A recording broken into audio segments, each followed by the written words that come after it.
Segue-se a conferência denominada ao tema Direito à Religião, Laicidade, Pluralismo e Cooperação nas Relações de Igreja e Estado, referida pelo professor Dr. Jorge Bacelar Gouveia. O Dr. Jorge Bacelar Gouveia é doutor em Direito, na especialidade de Direito Público, pela Faculdade de Direito da Universidade Nova de Lisboa, onde também é professor catedrático, bem como professor catedrático na Universidade Autónoma de Lisboa. É advogado, jurisconsulto e árbitro e autor de mais de títulos como manuais, monografias e artigos científicos. Da sua atividade cívica destaca-se a sua eleição como deputado da Assembleia da República na 11ª legislatura, entre 2009 e 2011, e como antigo membro da Comissão da Liberdade Religiosa entre 2004 e 2009. Certamente a sua experiência nesta comissão de liberdade religiosa trará muitos contributos para esta conferência. Então, escutaremos você. Muito obrigado. Muito bom dia. Grande gosto aqui estar. Permitam-me cumprimentar em primeiro lugar Dom José Cordeiro e na sua pessoa também todas as autoridades aqui presentes. Destaco o Sr. Presidente da Relação de Guimarães, as autoridades comandantes da PSP e da GNR, o Coordenador do Ministério Público. Também gostaria de cumprimentar o Cónigo Dr. Mário Martins, também lhe agradecer este amável convite e acompanhamento nestes 2 dias. Cheguei ontem e, aliás, fiquei aqui alojado, aliás, e muito bem. Permito-me ainda também saudar 3 pessoas, em particular porque têm acompanhado a minha vida nos últimos meses no que respeita a estes assuntos. A professora Cristina Dias, diretora da Escola de Direito da Universidade do Minho, o Sr. Presidente da Associação Jurídica de Braga e o Dr. Jorge, Presidente ainda, mas será também no futuro, porque é a lista única, Presidente do Conselho Regional do Porto, da Ordem dos Advogados. E, portanto, é aqui que sinto bem com a vossa companhia e agradeço também a vossa presença para vos falar sobre alguns assuntos que se relacionam realmente com um tema pouco estudado em Portugal, mas um tema muito importante e um tema que tem questões difíceis de resolver. Algumas são fáceis, mas outras são difíceis. Também eu trago aqui este livro, julgo que já o ofereci a Dom José e também ao Cláudio Mário Martins e, portanto, se não tiver oferecido, ofereço, mas julgo que já ofereci e vou deixar aqui na biblioteca do seminário. É capaz de ser útil.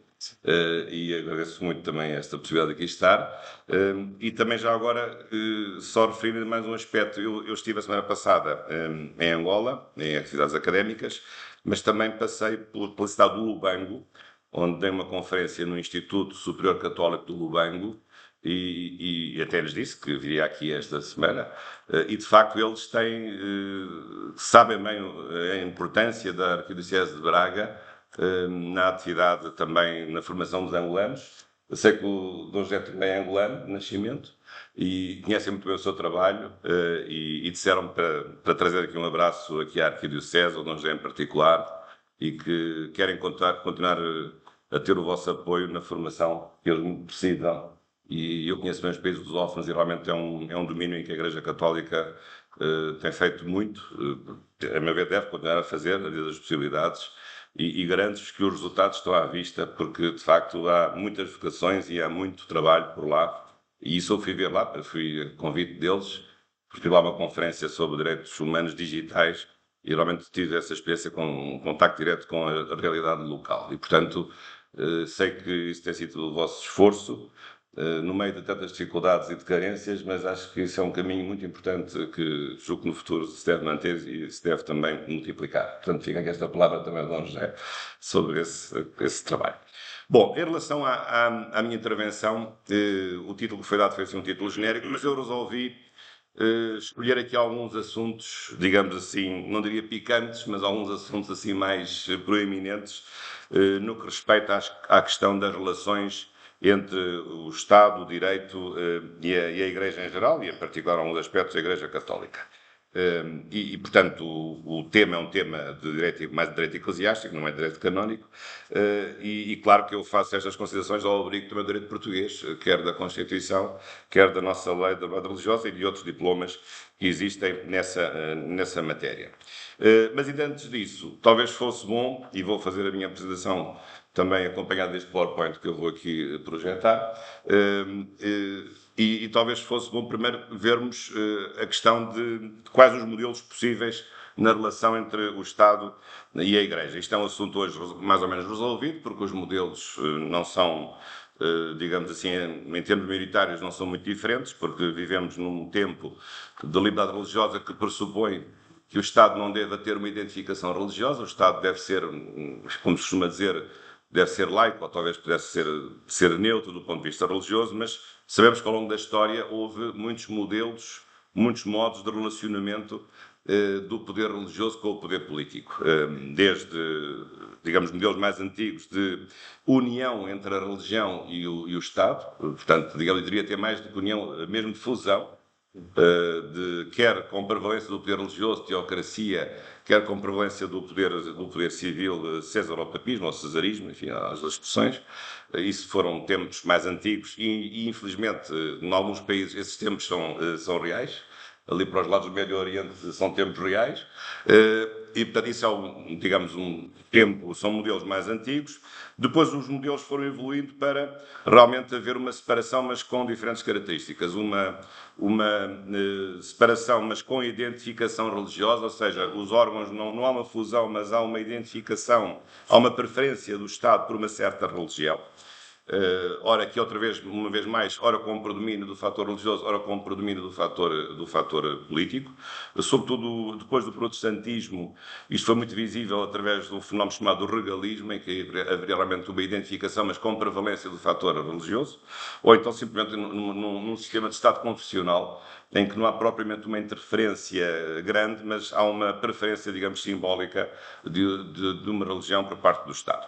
Mas realmente hoje os tempos não são esses. Hoje são os tempos que nós vivemos de laicidade ou de separação, e já agora pelo caminho houve ainda outros tempos piores, que foram os tempos não de união, não de identificação, mas de oposição do Estado ao exercício da religião. Portanto, sobretudo os países laicistas, aí digamos não extinção, mas perseguição religiosa, e países ateístas militantes, em que realmente o fenómeno religioso era pura e simplesmente proibido e muitas vezes criminalizado. Nós sabemos qual foi a experiência de alguns países, não todos, alguns países marxistas, comunistas, em que isso sucedeu. Portanto, agora o modelo é um modelo de separação que pode ter vários tons, uma separação separatista, digamos assim, em que não há qualquer tipo de relação, porque o Estado acha que se pode contaminar por cooperar com as religiões, é uma visão realmente bastante estrita e deslocada, ou, em geral, o modelo da separação e da laicidade, em que há depois vários modos de colaboração, pode ser de cooperação, pode ser simétrica, assimétrica, com o fenómeno religioso. É esse, digamos, o modelo dominante, hoje, digamos, nos Estados de Direito Democráticos, com algumas exceções, uma das quais já vos referi lá pelo Médio Oriente, e é esse também o modelo português, embora, curiosamente, aqui há um aspecto interessante, é que a Constituição Portuguesa não se pronuncia sobre um modelo em particular. E isso tem levado a algumas dúvidas de alguns colegas meus constitucionalistas, talvez com um discurso mais radicalizado, em que entendem que o modelo que está na Constituição é um modelo de separação separatista, não é um modelo de separação de cooperação. A cooperação onde é que vem? Vem na lei da liberdade religiosa, precisamente, que diz que o Estado é laico, é neutro, não se pronuncia sobre questões religiosas, mas deve cooperar com as religiões. É o que lá está, artigo 4º. E, portanto, acho que a Constituição não tem que dizer tudo, mas a Constituição diz o essencial, e depois uma lei muito importante, que foi a lei da liberdade religiosa, entende que essa, digamos, matiza esse modelo de separação, não na modalidade da chamada laicidade negativa, mas na modalidade da laicidade positiva ou da laicidade cooperativa, com o fenómeno religioso, que evidentemente tem que ser com o fenómeno real ou com os fenómenos reais, e portanto quem tem mais gente tem mais gente, quem tem menos gente tem menos gente, e não vamos cooperar de uma forma distorcida daquilo que é a realidade que se apresenta pela frente, enfim, atendendo agora até às recentes estatísticas que nós sabemos da prática religiosa em Portugal e da identificação que os portugueses anunciaram no que respeita à pertença da religião. Não é por facto de ser católico, mas realmente o catolicismo corresponde a 80% dos portugueses, de acordo com o censo, que ninguém disse que era mentira, de 2021, é o que lá está, 80% dos portugueses declaram-se católicos. E, portanto, é com base nesta realidade, não com outra realidade que se possa ficcionar, que o Estado se deve relacionar e que deve cooperar de acordo com as iniciativas de cada um. E, por outro lado, também alguns colegas constitucionalistas, um pouco também mais radicalizados, têm um pouco esta ideia de que o Estado não deve nunca se relacionar, não deve nunca financiar, mas é algo que eu nunca consegui perceber, porque se o Estado financia as artes e financia o desporto, e não é pouco, eu até há certos esportes que eu nem sequer gosto, porque é que não há também financiar atividades religiosas que têm impacto social? Não provavelmente não as atividades religiosas em si, não é pagar missas, não é nesse sentido, mas financiar aspectos que têm a ver com o impacto e a presença cultural e social das instituições religiosas. Mas tem sido difícil convencer alguns colegas meus que estão no caminho da radicalização absoluta. Não tem sido fácil. Mas alguns vão corrigindo a rota, mas ainda não se conseguiu um resultado totalmente satisfatório. Mas, portanto, isto é um pouco o panorama que eu vos queria apresentar sobre o modelo português, que, como vos disse, tem, com base no facto da Constituição ser omissa no matiz do tipo de separação, isso depois é levado por certos autores a radicalizar o discurso, no sentido de dizer que o nosso modelo é um modelo de absoluta separação e não de separação cooperativa com o fenómeno religioso, ou com as várias religiões existentes, como é evidente, e são várias. E, portanto, vamos ver agora aqui alguns temas que eu escolhi, um pouco assim, não diria aleatoriamente, mas que me deram um pouco assim à ideia, também para tornar esta minha reflexão minimamente interessante, e um deles diz respeito à questão da definição de religião. Aliás, o Sr. Código Mário Martins se referiu gentilmente.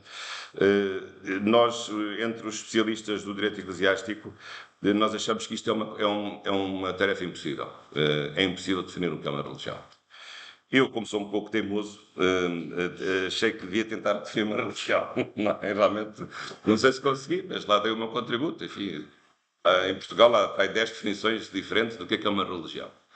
Depois consultei os meus colegas, enfim, refiro os nomes de grandes colegas meus, o professor Paulo Dragão, o professor Jonathan Machado, o professor Miguel Assis Raimundo, vários, o professor Miranda, como é evidente, nosso mestre de todos nós, e que de facto, digamos, têm tentado oferecer uma definição de religião, porque muitos dizem que as religiões não se definem, autodefinem-se, não pode haver uma heterodefinição, mas apenas uma autodefinição de religião. Mas isso não pode ser, porque na verdade há um problema de base, é porque se o direito absorve um conceito extrajurídico, de facto o conceito de religião é um conceito extrajurídico, isso é verdade.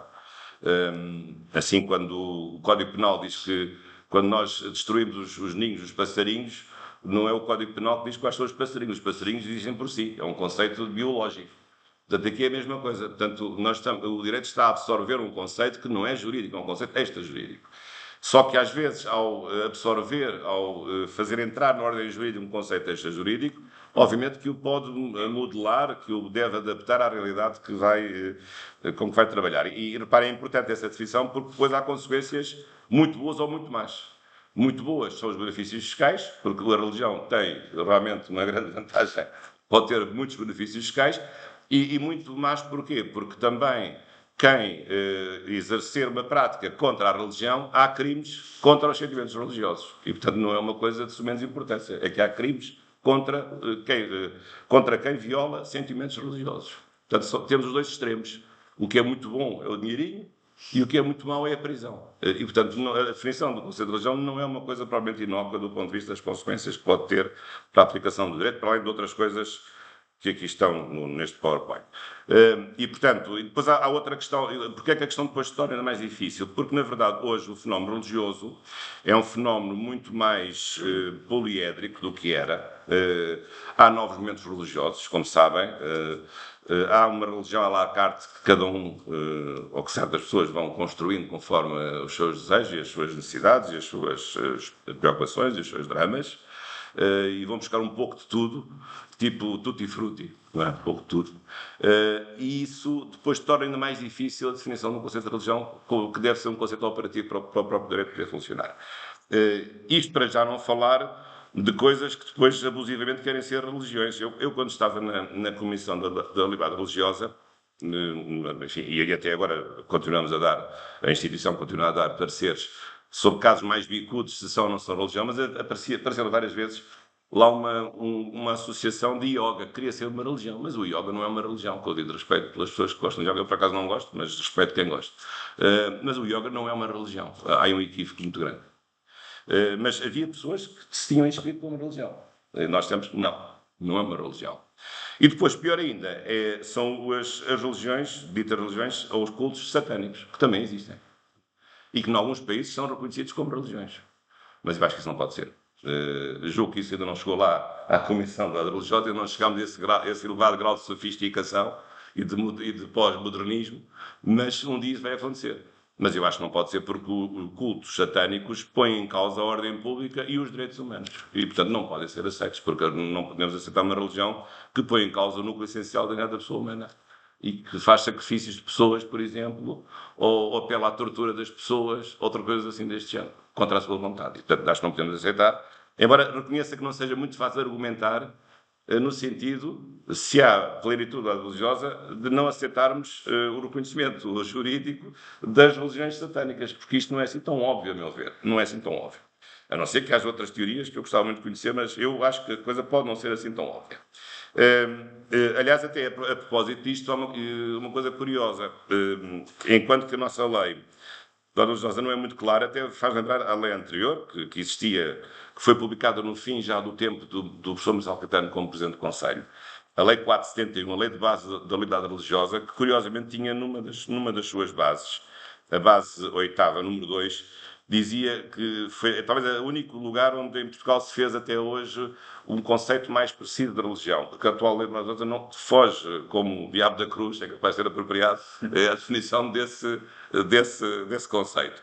E então diz que não são consideradas religiões aquelas que violam os direitos humanos ou aquelas que têm a ver com fenómenos paranormais, psíquicos paranormais, o que é curioso, de facto. Portanto, mas foi essa lei de 71, que foi revogada pela lei da liberdade religiosa, foi feita já num contexto de desanuviamento das relações, sobretudo com as minorias religiosas, sobretudo as testemunhas de Jeová, como sabem, foram muito perseguidas durante o Estado Novo, mal e justamente, óbvio, mas essa lei foi feita já com uma certa abertura, após a morte de Salazar, e já há uns tempos, digamos, da chamada Primavera Marcelista, mas é curioso que essa lei acabaria por dar um passo muito importante na definição de religião e na distinção daquilo que não deve ser considerado como uma religião. Mas, portanto, quer dizer, a questão não é fácil, porque há, digamos, novos fenómenos religiosos e há até aqui, no fundo, um certo paradoxo, porque, por um lado, se nós continuamos a assistir a uma secularização acelerada, também é verdade que há um regresso aos sentimentos religiosos por parte de certos setores. Portanto, há aqui, hoje, digamos, a sociologia das religiões tem identificado muito esta ideia de que há duas correntes contraditórias. Há a aceleração da secularização, mas também há o regresso aos sentimentos religiosos e à prática religiosa até em certos setores ortodoxos ou até ditos conservadores, sobretudo nos Estados Unidos e em alguns países da Europa. Depois, o segundo assunto que eu gostaria aqui de referir diz respeito ao método da regulação jurídica do fenómeno religioso. Portanto, o direito deve intervir, aqui o direito do Estado, no sentido não é direito canónico, mas como é que o Estado deve intervir? Aqui é outro problema que não está resolvido na Constituição Portuguesa, curiosamente, mas que a Lei da Liberdade Religiosa resolve parcialmente e que tem sido outro pomo de discórdia entre os constitucionalistas ou entre também os juristas destas áreas. E porquê? Porque aqui a questão que se coloca é a seguinte: deve o Estado definir unilateralmente as normas eclesiásticas ou deve fazê-lo sempre em cooperação com as várias diferentes instituições religiosas? Portanto, pode haver aqui uma autorregulação, uma meta-regulação, uma corregulação, enfim, quais são os vários métodos? Como sabem, aqui há uma história recente em Portugal nesta matéria. Sabemos que já há muito tempo Portugal tem uma concordata com a Igreja Católica, que foi, aliás, feita de novo, uma nova em 2004, mas o Estado entendeu, e isso foi algo intencional, primeiro fazer uma nova lei da liberdade religiosa. Só que há um problema, é que essa lei não tem o valor, tem um tratado. É que a concordata tem um tratado, é um valor supralegal. E a lei, ainda que tenha sido feita antes da concordata, que é a lei é de 2001, mas na verdade, simbolicamente quis dizer que o que mandava, o que era importante era a lei ordinária, mas na verdade a concordata é um tratado que tem valor superior. E, portanto, há aqui, digamos, uns que acham que todo o fenómeno religioso deve ser regulado por uma lei unitária do Estado e deixar apenas, digamos, umas redondezas para os particularismos de cada confissão religiosa, e há outros que acham que não está em causa o método concordatário, por exemplo, que ele deve ser aceito como possibilidade alternativa de regulação do fenómeno religioso numa lógica contratual entre o Estado e certa confissão religiosa. Também aqui há pessoas que acham que é inconstitucional haver uma concordata. Na verdade, até estou a perder terreno porque não há uma, mas há duas, porque há uma com a Igreja Católica e outra com o Imamat Ismaili. Portanto, o sentido da história até está a ser ao contrário daquilo que eles querem, essas pessoas, esses ilustres colegas constitucionalistas. E, portanto, aí as coisas não estão a correr bem para eles, manifestamente. Mas eu acho que o facto de a Constituição não se pronunciar sobre o assunto não me parece que isso seja motivo para dizer que é inconstitucional fazer uma concordata ou fazer um acordo internacional, concordata com a Santa Sé e o acordo com o Imamat Ismaili da comunidade ismaelita de Portugal. Não me parece que seja a razão para isso. E porquê? Porque a própria lei da lei religiosa prevê, e isto é algo de muito particular na característica das fontes do direito da religião, do direito eclesiástico, que é a chamada as fontes factícias, que é uma coisa que não acontece muito noutros ramos do direito. Acontece no direito do trabalho, as convenções coletivas de trabalho também são fontes factícias, mas não acontece em mais lado nenhum. Portanto, aqui no direito eclesiástico, de facto, as fontes factícias sempre foram uma característica muito própria da história deste ramo do direito. E não me parece que, pelo facto da Constituição ser omissa nessa matéria, que isso vai inconstitucionalizar a possibilidade de ter esse método, digamos, que é confirmado, aliás, pela lei ordinária, o método, digamos, contratual ou factício, seja ao nível do direito internacional, seja ao nível de direito interno.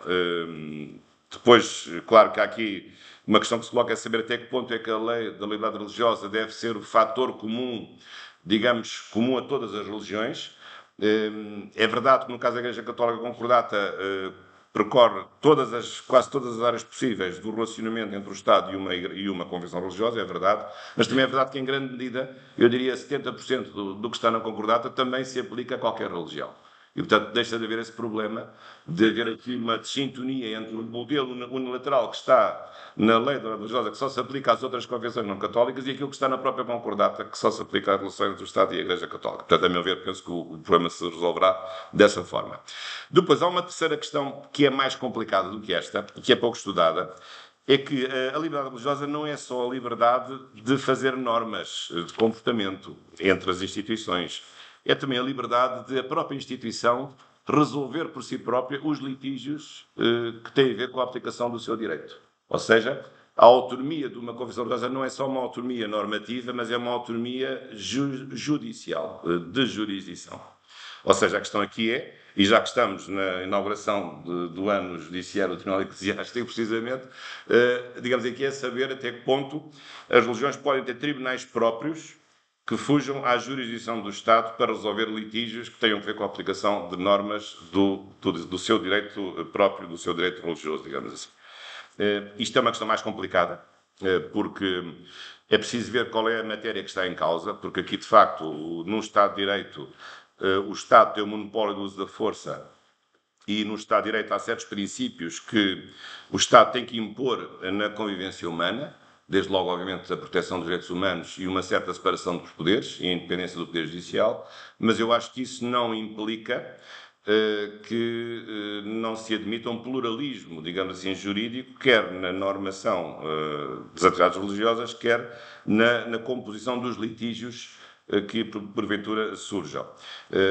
Claro que isso hoje está previsto, e também alguns acham que é inconstitucional já agora, que está previsto já no caso do direito canónico com os tribunais que intervêm na nulidade do casamento canónico. Isso está previsto expressamente, a possibilidade de haver também não apenas uma autonomia na configuração do ato, mas uma autonomia na resolução dos litígios que o ato possa trazer, portanto, no que respeita à declaração da nulidade, mas isso pode ser aplicado, o problema é aplicar isso noutros casos dentro da própria Igreja Católica, em relação aos quais a Concordata nada diz, ou também ser aplicado noutras convenções religiosas que também tenham tribunais próprios e que tenham também o desejo de resolver os seus litígios através dos seus próprios tribunais. E, portanto, porquê? E aí é importante a lei da liberdade religiosa que diz o seguinte, diz que a liberdade religiosa coletiva, neste caso é a coletiva que se aplica, é a auto-organização, mas não é só auto-organização, digamos assim, legislativa dela própria, mas também a auto-organização judicial e das suas instâncias de composição dos litígios. A questão tem sido colocada aqui em Portugal, sobretudo em matéria da intervenção do Estado, dos tribunais do Estado, em conflitos que envolvam, por exemplo, as irmandades, porque uma coisa é um conflito que tem a ver com a aplicação de conceitos religiosos, outra coisa é um conflito que tem a ver, por exemplo, com fraudes eleitorais ou requisitos de natureza burocrática, são duas coisas diferentes, e, portanto, é um assunto que está pouco claro, mas que é importante esclarecer, e, porventura, aqui a lei da liberdade religiosa teria ido mais longe, e, de facto, não foi. Mas esse é outro problema, este pouco estudado, de facto. Depois, um quarto assunto é o assunto da objeção de consciência. E nós sabemos que até nos tempos mais recentes, que felizmente que se resolveram bem, na minha opinião, enfim, dou sempre a minha opinião, não a dos outros, mas era esta a ideia de agora limitar a objeção de consciência, isto, digamos, à boleia da questão do alargamento dos prazos para do aborto livre. E, portanto, no fundo, obrigar a que houvesse um limite máximo de objetores, porque afinal se está a verificar que as pessoas já não podem fazer o aborto como querem e que muitos médicos se recusam a fazer o aborto. Olha, grande novidade. Realmente só podem recusar, porque o médico existe é para salvar as vidas, não é para matar pessoas, não é? Portanto, isso parece uma evidência. Mas, portanto, enfim, tem havido aqui um longo trabalho, digamos, de alguns jornais, de alguns setores, de tentar mostrar que há o colapso da possibilidade das pessoas terem aquilo a que chamam o direito ao aborto, que é um absurdo, e então com isso arranjar uma justificação para tentar fazer uma lei que limitasse, imaginem, a objeção de consciência, também de objeção de consciência de natureza religiosa. Eu é que não queria estar na pele dos profissionais de saúde neste momento, mas realmente não conseguiram, pelo menos para já não conseguiram. Mas isso é preocupante, porque a objeção de consciência é, digamos assim, um meio de autotutela do nosso núcleo essencial da liberdade religiosa e de consciência. Não é só religiosa, também de consciência. Pode haver uma consciência não religiosa. E era só o que nos faltava que nos tirassem no fundo, esse meio específico de proteção da objeção de consciência, porque a objeção de consciência é, na verdade, um meio de tutela privada. Porquê? Porque significa a possibilidade de eu desobedecer a um dever sair para a prisão. Quando há objeção de consciência, eu estou a violar um dever, não estou a cumprir um dever a que estou obrigado. Claro que eu tenho que o fazer de modo privado, individual e pacífico, porque senão posso cair na revolução, ou posso cair na desobediência coletiva, ou posso cair noutra coisa que é o direito à resistência. São figuras todas parecidas, mas tem a ver com a ideia da desobediência ao direito. Mas a objeção de consciência é uma coisa muito particular, tem certas características e é, digamos, o reduto último da consciência que o próprio Estado reconhece no artigo 41 e, portanto, se reconhece o direito à objeção na Constituição, deve também não limitá-lo através de atos legislativos que, na prática, ponham em causa o núcleo essencial desse mesmo direito. Na verdade, essa objeção está prevista em várias leis, isso é verdade, na lei do aborto, na eutanásia, na PMA, portanto, em várias circunstâncias, também nas profissões em geral, enfim, os enfermeiros, os médicos, etc. Por acaso, os advogados acho que não têm direito à objeção de consciência, não sei porquê, mas não têm. Mas, portanto, agora o problema é saber o seguinte, se há um direito geral à objeção de consciência, ou seja, é que o artigo 41 diz que deve haver a objeção de consciência nos casos previstos na lei. Então isso quer dizer que se a lei não disser nada já não há objeção de consciência? Não pode ser. Isto é um direito de garantia, tem que se aplicar diretamente em certos casos e, portanto, o direito não pode estar à espera da lei para se aplicar, porque se fosse assim, bastaria a lei não fazer nada para os direitos ficarem bloqueados. Isso é a completa subversão de um Estado de Direito Democrático. Mas reconheço que é um assunto difícil, mas este, apesar de tudo, já foi mais ou menos, para já foi resolvido, porque para já o assunto não avançou no sentido de haver aqui uma limitação severa da objeção de consciência. E reparem que eu lembro de uma das versões da famosa lei da eutanásia, que teve não sei quantas versões, havia uma versão que era extraordinária, dizia o seguinte: todo aquele que quisesse objetar ao ato de, enfim, colaborar na morte da pessoa, enfim, com o devido respeito por todas as situações de sofrimento das pessoas, mas essa pessoa, esse profissional, não lhe bastava dizer que era objetor. Tinha que justificar porque é que era objetor. O quê? Tem que citar o quê? A Bíblia, os vários versículos para ver se passa, se é aceito. Tem que justificar, mas justificar como? A pessoa, a ação de consciência não se justifica, declara-se. Mas justificar como? Gostava de saber. Isso depois não ficou na versão final, era só faltava que ficasse, mas realmente, digamos, aqueles que não querem reconhecer os nossos direitos não param um minuto para pensarem em formas alternativas de fazerem a sonegação dos nossos direitos. Outro assunto, avançando aqui várias coisas, agora vamos falar sobre política, a relação entre religião e política. Estava aqui há pouco a dizer ao Dom José, curiosamente, quando fui deputado tive que sair da Comissão da Liberdade Religiosa. Não sei se foi um bom negócio, mas enfim, na altura foi o que foi. Não é? Mas agora, olhando isto retrospectivamente, mas além do mais, algo bom negócio terá sido porque a Comissão era gratuita, não é? Aquilo não se ganha nada. Mas pronto, mas eu gostava tanto de estar lá na Comissão da Religiosa, mas tive que sair. Bom, agora em relação à questão da política. Há várias questões aqui, enfim, agora vou aqui gracejar um pouco alguns assuntos assim mais psicadelas, se quiserem. Bem, um dos assuntos é a bandeira nacional. Como sabe, a bandeira tem uma conotação religiosa. Por mais que venham dizer o contrário, não me convencem. E porquê? Porquê é que vem dizer que não tem? Porque a bandeira portuguesa, quando foi adotada na República, ela foi decretada num decreto, num diploma publicado no Diário do Governo na altura. E, de facto, quem for ler o que lá está, quais são os sinais da bandeira, as cores, o verde, o encarnado, o vermelho, a esfera armilar, as quinas, os castelos. Na verdade, quem for ler esse texto não vê qualquer referência religiosa. É zero. Não vê. De facto, é verdade. E vão dizer, não, isto é um símbolo laico. Mas alguém se convence de que aqueles símbolos passaram a laicos depois de terem sido religiosos, sendo exatamente os mesmos? Não. Ninguém acredita nisso. Com devido respeito, ninguém pode acreditar nisso. Toda a gente sabe que as quinas têm a ver com as chagas quisto, que apareceram a Dom Afonso Henriques, os castelos que foram conquistados aos 7 reis mouros, os pontos em cada quina que são os 5 pontos vezes 5, do meio vale 2 vezes, são 30, os 30 dinheiros porque Jesus Cristo foi vendido por Judas Iscariotes. Toda a gente sabe disso. Mas, na verdade, a ideia é de que isto não é nada disso, porque o decreto de 1911 não fala disso. Mas não fala, mas os símbolos são os mesmos. Portanto, se falava antes, continua a falar. Portanto, ninguém me consegue convencer do contrário. Mas, apesar de tudo, o laicismo não anda muito preocupado com a bandeira. Ainda não chegou lá, mas vai chegar. Depois, o que é que há assim mais de especial? Mas há coisas, por exemplo, que não falam. É que não sei se sabem que os ministros de culto que têm poderes de jurisdição não podem ser eleitos para os órgãos políticos. Não sei também se estaria muito interessado nisso, também qualquer. Mas não podem. Mas que eu saiba, não há um único deputado que até agora tenha dito que isso é inconstitucional. Não vejo ninguém preocupado com isso. Preocupo-se com outras coisas, mas então agora também querem tirar os direitos aos ministros de culto. É verdade que, do ponto de vista da Igreja Católica, há toda a inconveniência de um ministro de culto ser eleito político. Isso ainda bem. Espero que não haja uma mudança nessa orientação, mas nunca se sabe bem. Espero que não. Mas essa não é a minha perspectiva. Estou a falar das religiões em geral. E, portanto, os ministros de culto têm uma diminuição na sua capacidade política, não têm um direito político de ser eleitos. Porquê? Isso é manifestamente inconstitucional. Aliás, o professor Jorge Miranda já se referiu sobre esse assunto e aqui está referido também neste livro. Mas não vejo ninguém preocupado com a liberdade religiosa dos eclesiásticos que não podem ser candidatos, assim como também não podem ser candidatos os chefes das repartições de finanças, também já agora também não podem. Portanto, está lá, são duas das inexigibilidades que estão previstas na legislação eleitoral. Este é outro assunto. Depois, outro assunto também mais vago é a questão de saber se pode haver um voto religioso, ou mais do que isso, saber se as instituições religiosas devem apelar ao voto em certo partido político. Esse é que é um ponto mais complicado. Porque, como sabe, algumas confissões fazem apelos diretos ao voto. Aliás, basta ver o Brasil. No Brasil até há uma bancada evangélica.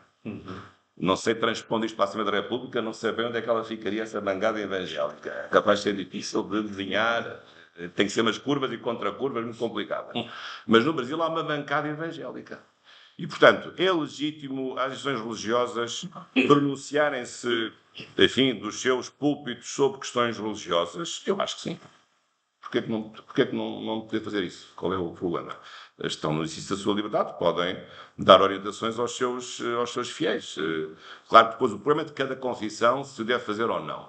A Igreja Católica não tem feito, e a meu ver bem, acho que não deve fazer isso, porque o catolicismo é uma coisa transversal à esquerda e à direita, embora há pessoas que pensam que o catolicismo é de direita e não de esquerda, mas acho que isso é um equívoco. Está na esquerda, está na direita. Mas o Dom José é capaz de sublinhar isso do que eu, não quero meter nessas coisas. Mas, portanto, a pior coisa que há digamos, o encurralar de uma confissão religiosa a um certo setor político.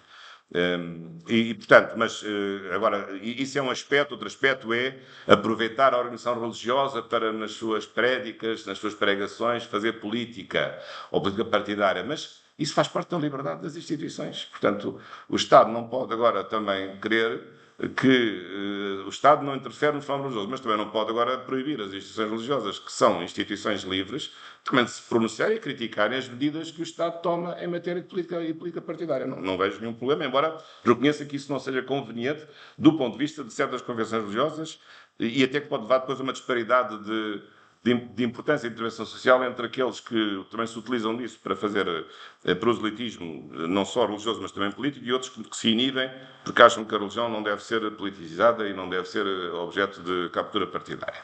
Mas esse é o ponto do voto religioso. Também pode ser visto de outra forma. Por exemplo, já que estamos aqui no meio mais católico, há um voto católico. Eu acho que não há um voto católico. Não pode haver um voto católico. É impossível.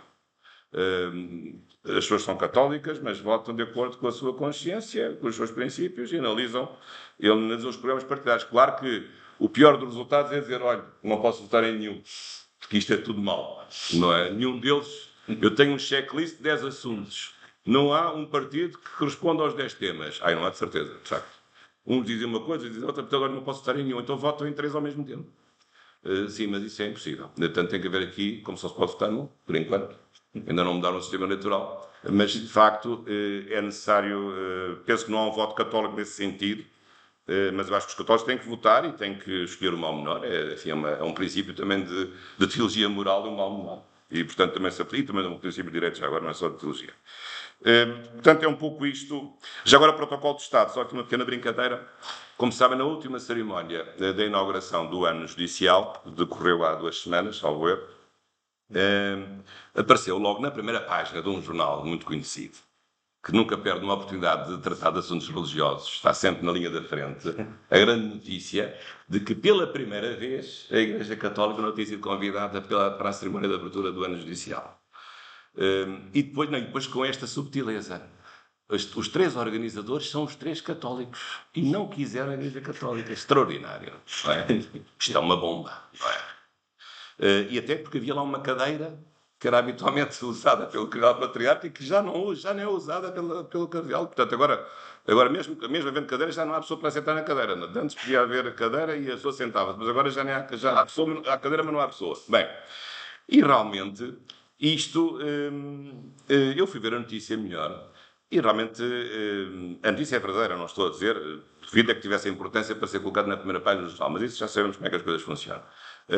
Agora, mas isso foi um erro, a meu ver. Isso é uma má interpretação da lei do Protocolo de Estado. Há uma lei que diz exatamente que é possível, não é proibido, convidar representantes religiosos nas cerimónias oficiais. Isso não é proibido.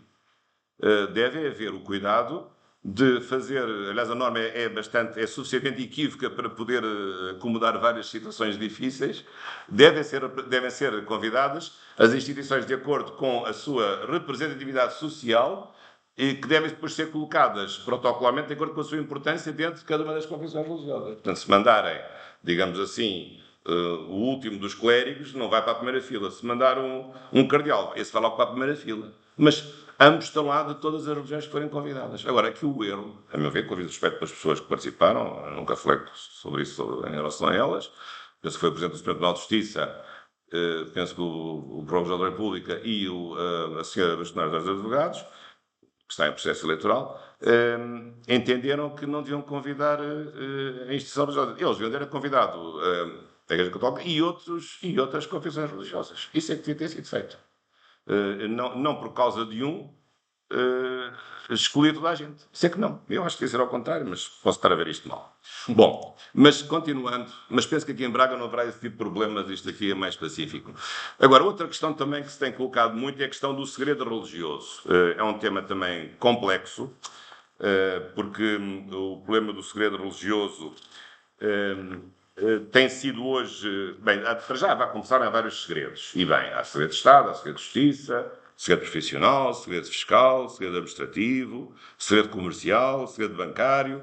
Há muitos segredos. E há outros também que não são assim tão convenientes, mas eu não vou dizer. Há muitos segredos. E depois há também o segredo religioso.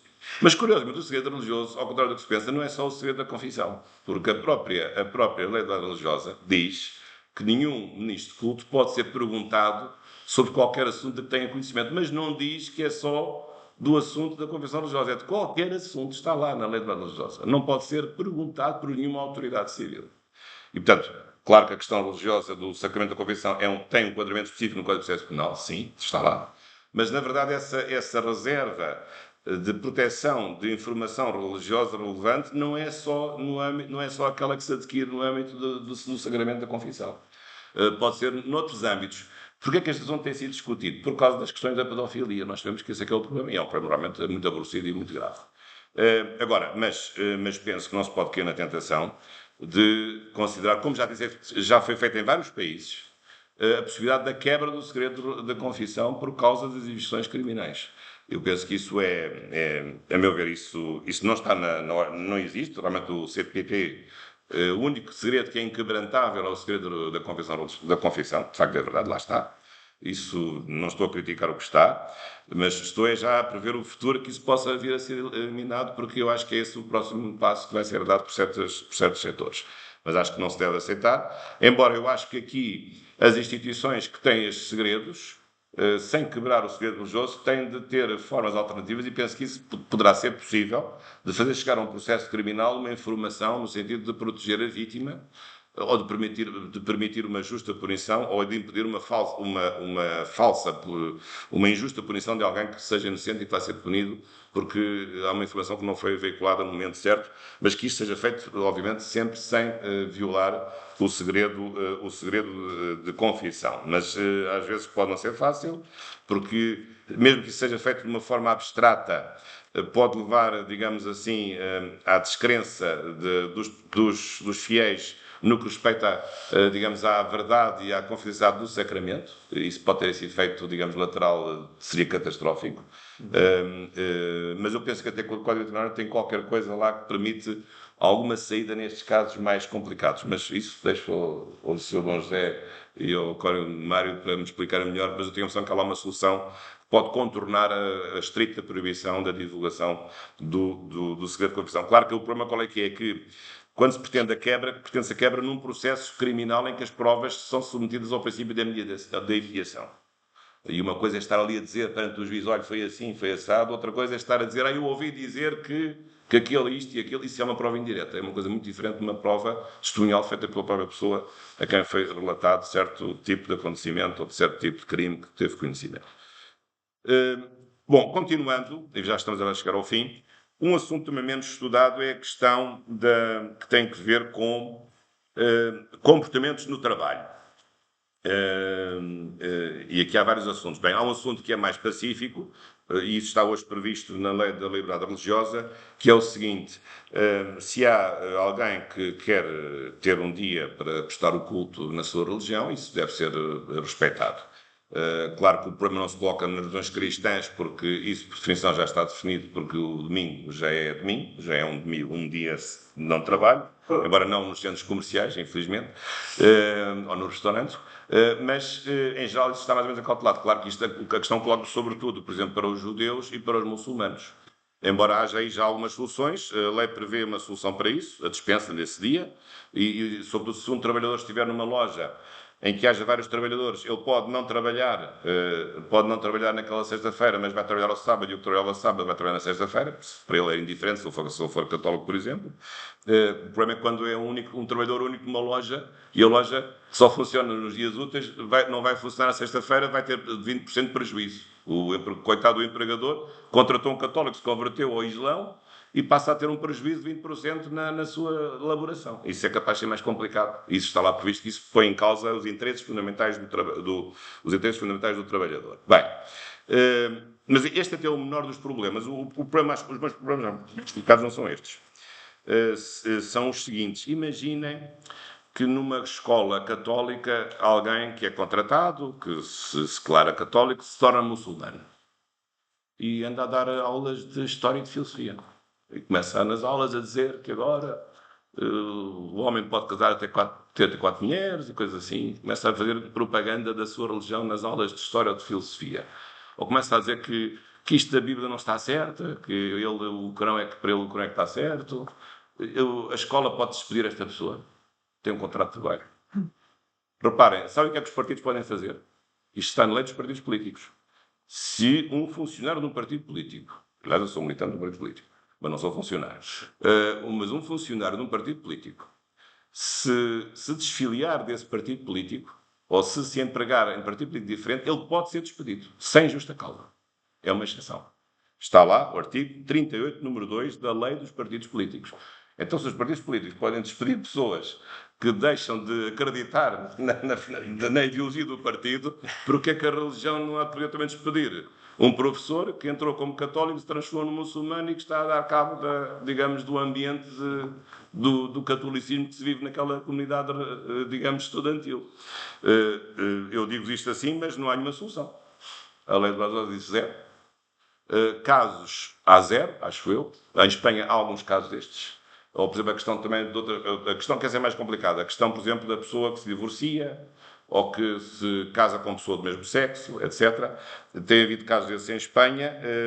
Eu acho que aqui, apesar de tudo, eu acho que devemos aqui decidir as coisas. Isto é, se for um professor ou uma professora que tenha mudado de religião, mas ela, por exemplo, dá aulas de mecânica, eu acho que isso não tem problema nenhum. Porque na mecânica não está a religião, não é?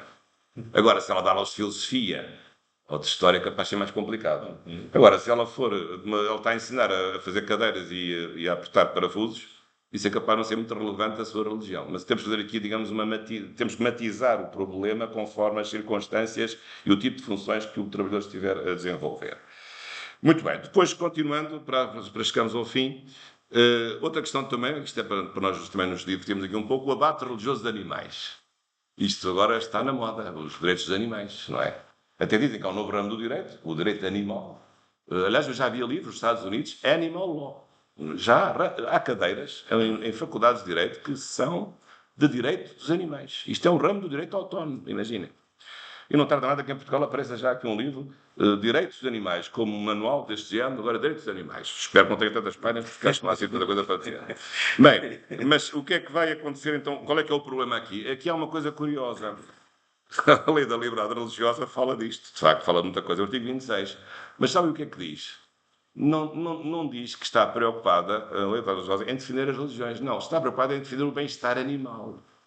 Diz que só se pode fazer abate de animais se respeitar o bem-estar animal.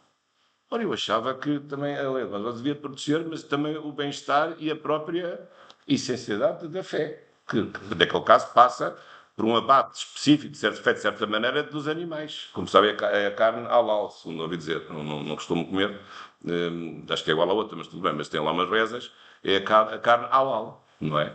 Mas, portanto, imagina o absurdo que é, a lei religiosa não está preocupada em proteger a religião, mas está preocupada em defender os animais. Só falta dizer que é proibido matar animais para fins religiosos. Ainda não disse isso, mas não falta muito.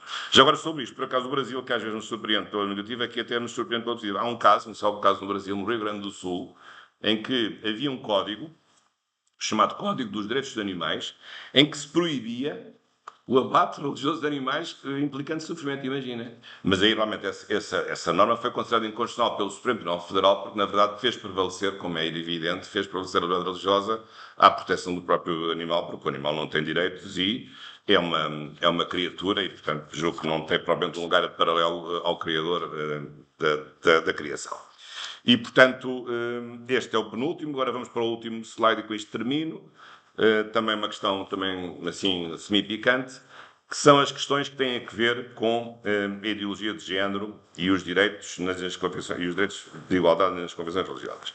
Aliás, este slide até eu fiz pensando especificamente numa coisa de há poucos dias aqui em Espanha. Não sei se sabem que em Espanha, há poucos dias, a senhora Ministra da Igualdade, que pelos vistos é teóloga também, veio dizer que porque numa paróquia de Espanha, penso que o pároco proibiu alguém que tinha uma relação assumidamente homossexual de comungar. Julgo que seja mais assim. Sim, dissesse Segovia.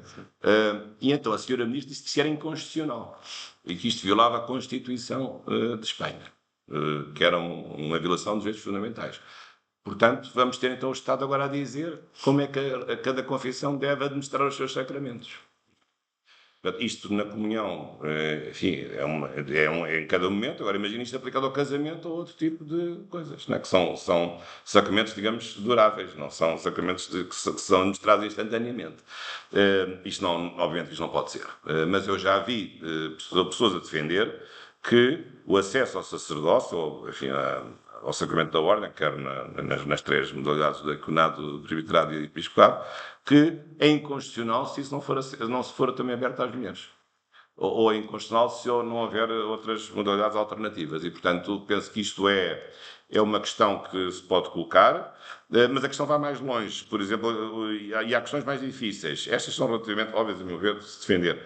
Agora, mas há coisas mais complicadas. Por exemplo, quando há manifestações artísticas e culturais de sátira religiosa. Lembro-se aqui há uns anos um caso de um filme brasileiro em que Jesus Cristo era caricaturado, enfim, de uma forma realmente bastante abjeta.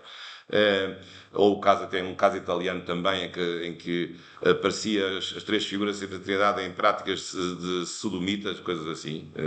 Isso foi considerado inconstitucional pelo Tribunal Constitucional italiano, mas a liberdade artística não é uma coisa sem limites, tem que ter limites. E uma coisa é a sátira, outra coisa é o humor, outra coisa é o desrespeito pelos sentimentos religiosos. São duas coisas muito diferentes. Às vezes não é fácil fazer essa separação, mas penso que as religiões têm que bater o pé e não podem deixar, digamos, por respeitos humanos, deixar de ir mais longe e devem defender, enfim, tenazmente. Não digo que não tenham feito, ou talvez possam fazer um pouco mais já agora, um pouquinho mais, não ficava mal, e não se inibirem e não ficarem no procedimento correto e dizerem as coisas que têm que ser feitas. Às vezes é isso que eu sinto. Eu sei que às vezes as pessoas não falam porque ficam canceladas, mas eu acho que há coisas que nós nunca podemos deixar de dizer. Eu, pelo menos, faço disso o meu lema de vida. Claro que isso não aumenta os inimigos, eu não estou muito preocupado com isso, mas acho que nós devemos dizer as verdades. Enfim, com respeito, com delicadeza, às vezes enganamos, cometemos injustiças, mas acho que devemos tentar dizer mais alguma coisa. E agora, para terminar, gostando muito de ter estado aqui, acho que da parte, enfim, já agora como católico do fogo digo, acho que é importante que haja uma maior intervenção pública, com mais carisma e com mais coragem sobre certos assuntos que devem ser ditos para que as pessoas tenham realmente o caminho bem iluminado, porque às vezes as lâmpadas vão se fundindo e as pessoas depois perdem-se em atalhos porque as luzes não estão acesas e as luzes devem estar sempre acesas. Muito obrigado pela vossa presença, muito obrigado, Dom José, pela sua presença em particular. Muito obrigado.